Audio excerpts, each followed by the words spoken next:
Hey everybody, welcome to Funzyr and Stinky, and it's cooking time. Alright, so today for you we're going to make some Anise Biscotti and some chocolate biscotti. Let's start out with our wet ingredients first. First off, we've got 3 eggs, already cracked. Made sure that there wasn't any shelling, except that tiny piece right there. Daddy! That's okay. We're just not going to put the shell in to the food. It's extra calcium. It is. However, we've got a half a cup of oil. We've got a whole cup of sugar. And if you miss anything, of course, I'll put it in the comments or in the description below. Next, we're going to do 1 tablespoon of anise extract. Just dump it in. Alright, now what we're going to do is we're going to drop our mixer. We're going to turn it on low. And if you want to get a shot of that, we're just going to mix and cream everything together. So it's all mixing in there. And I've got 3 1/4 cups of flour here, and we're going to do 1 tablespoon of baking powder, not baking soda. We're just going to mix that together, and that'll help to remove any lumps that might be in it. Now if you come over here, you'll see that all of the sugar and the eggs and all our liquid ingredients are mixed together pretty well. So what we're going to do is we're slowly going to add some flour, just a little bit at a time. If you add too much, then the beaters are actually going to push the flour out and it'll explode all over you. You'll look a mess and you'll have to restart because you just lost something and you don't know how much. So she's holding it to keep it moving slow so that she can control how fast the mix happens. If she just let it go, it wouldn't really mix, it would just move everything around. Alright, we're going to step up the speed a little bit here to help get everything mixed in. As you can see, my lovely assistant has excellent control of it. A little bit more flour. So you see those ribbons forming in there? That's great. That means that everything's mixing in just right. You can see them. Those little ribbons of the dough mixing together. So I'm almost done. I'm just going to dump the rest of this in.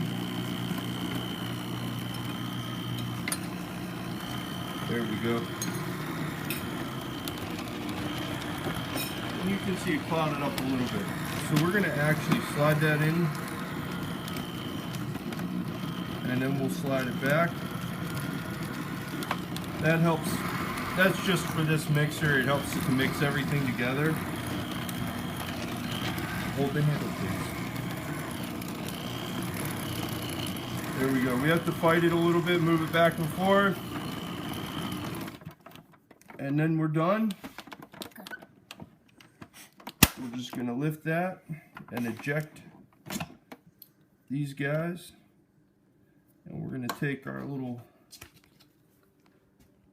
spatula here. We're going to clean them off as well as we can because we want all that good biscotti.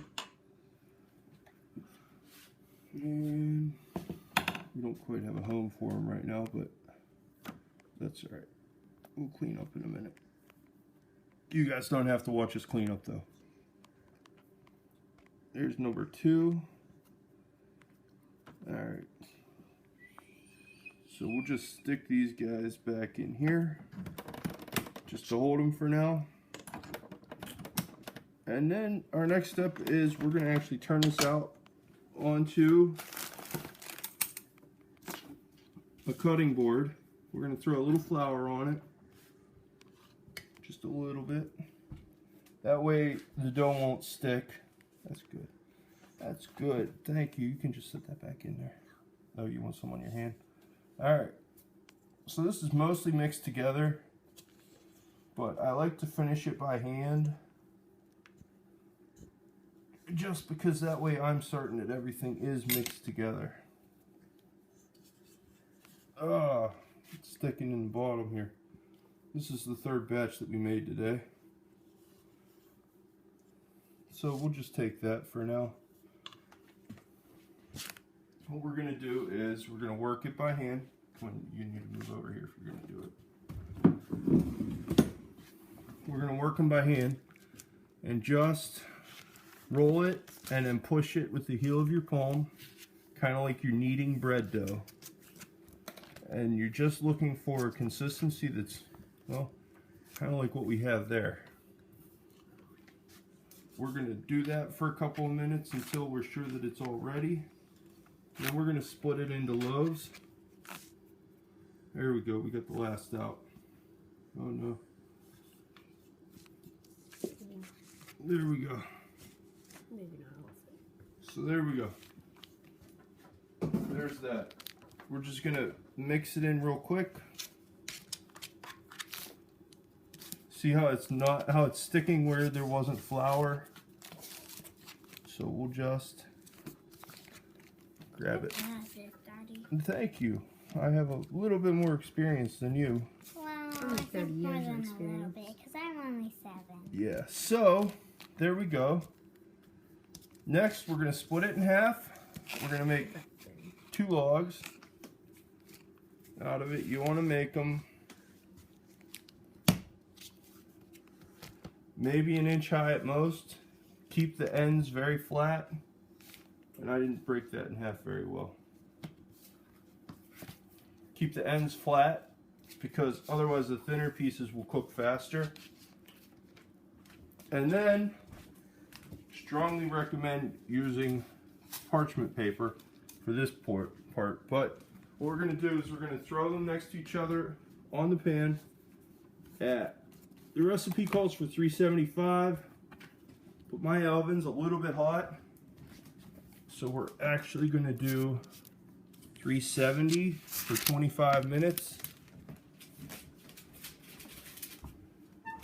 When they come out, they're going to look like this. Nice and golden brown. You're going to let them cool for about 10 to 15 minutes. We'll take them over here to our workstation.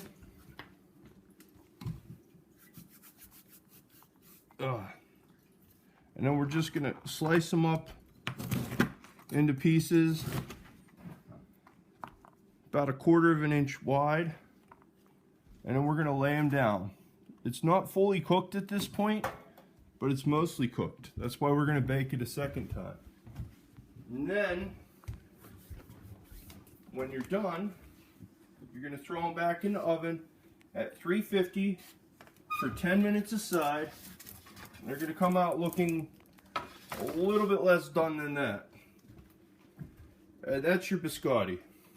So let's go and we'll mix up the chocolate biscotti too while we're here. But the preparation's essentially the same. So to start with the chocolate biscotti, we've got, you need to go over on that side if you're going to do it.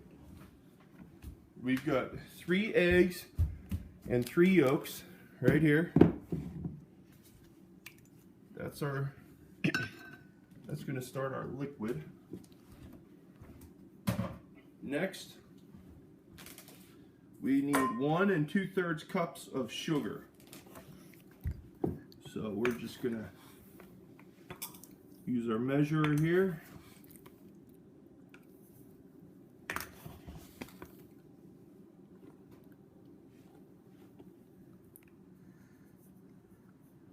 And there's 1 cup of sugar, and then 2/3 cups.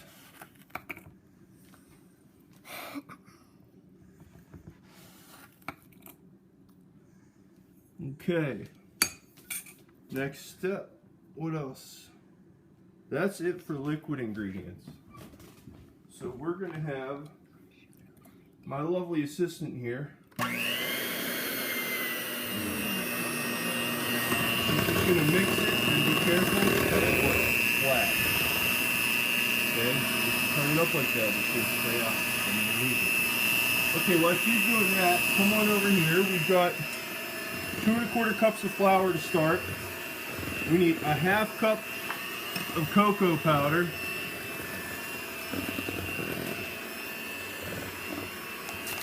Alrighty, brand new stuff. Forgot to open it. So a 1/2 cup. That's about a 1/2 cup. Throw that in. A teaspoon of baking powder. It's turned off, Daddy. It's good. Okay, then hit off. There you go. Here, it's flat, so you can just set it like this. Alright, so that's what it's going to look like, guys.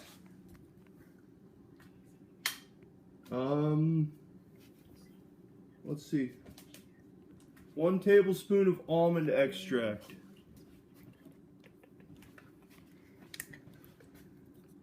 One tablespoon of almond extract. Right there.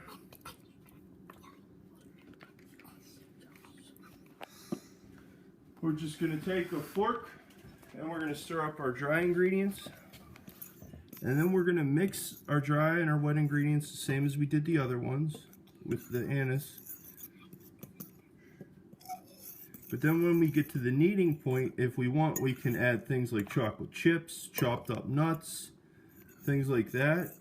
Same thing with the Anise Biscotti. It's just that I like nuts in my chocolate biscotti a little bit better. And then what you're going to do is you're going to bake it at, hold on, 300 degrees for 20 minutes until it's golden brown, but it's chocolate, so it's already a little bit brown.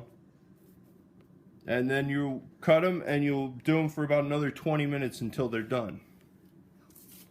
So that's it, guys. That is how you make the biscotti. And I'd like to correct something. You start out the chocolate at 350 and then you bring the temperature down to 300 for the second baking. But sorry for that mistake. Thank you for joining me and my daughter on Cooking with Funzyr. Special thank you to my son who's working the camera today. Yeah, this is one of our holiday traditions that we love to make. And the best thing about it is you make these and they can sit on your counter and they're still good 6 months later. So it's something that you can make way ahead of time and still enjoy anytime you like. Thank you for joining me for Cooking with Funzyr.